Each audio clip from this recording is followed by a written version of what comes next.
Hey y'all, this is Kellen Lake with Just You Fitness, Winston-Salem, and I wanted to give you a short story and some motivation for Monday and talk about what is possible. So to give you an example, I've always wanted to own a studio, and I've always wanted to be a personal trainer, and a trainer is something that I've always wanted to do. Ever since Christmas when I was 13, my parents bought me a weight set. We lived in Brazil as a missionary kid.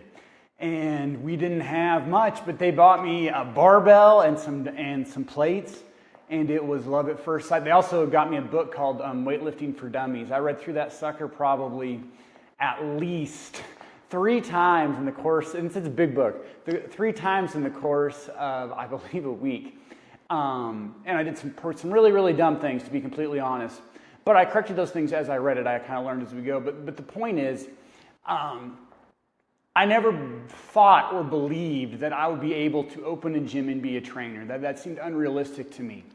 And I trained ever since I was like 14 on. I came back to the States. I got an athletic scholarship to play football at Montana State University Northern. Once again, the odds were kind of stacked against me because I never played football before. I'd always just played soccer, right? But I was big and fast, and Montana State University Northern took a chance on me and offered me a scholarship. And so I went there and I played offensive lineman. The blessing and the curse of that is I got to be 308. So I was a big dude. Now I'm like 215.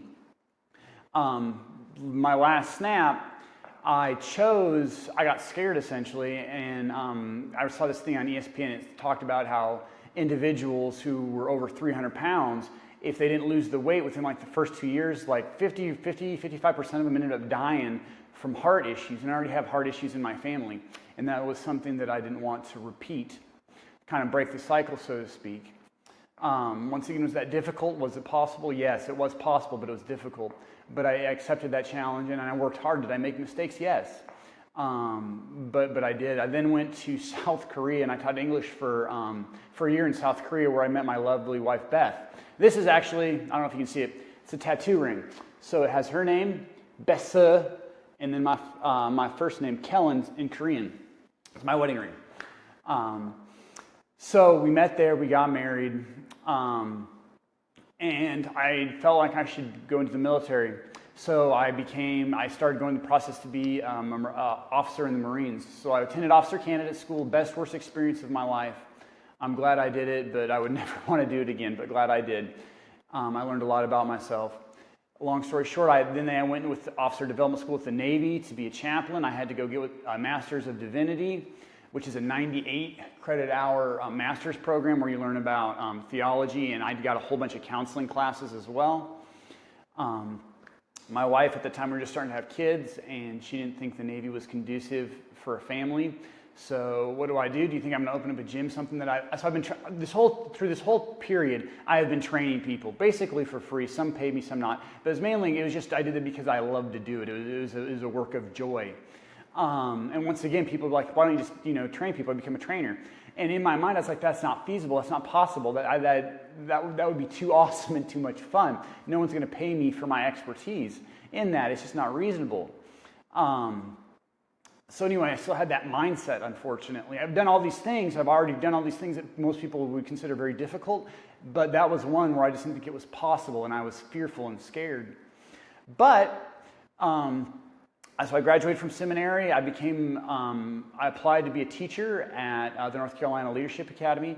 I did a lot of strength and conditioning, kind of built up a reputation, and then honestly, about 3 months in, they started bugging me to be an assistant principal and athletic director, and I said no, and I said no about 3 times. The 4th time, I said yes, mainly due to financial reasons, and I was an assistant principal and athletic director for 2.5 years.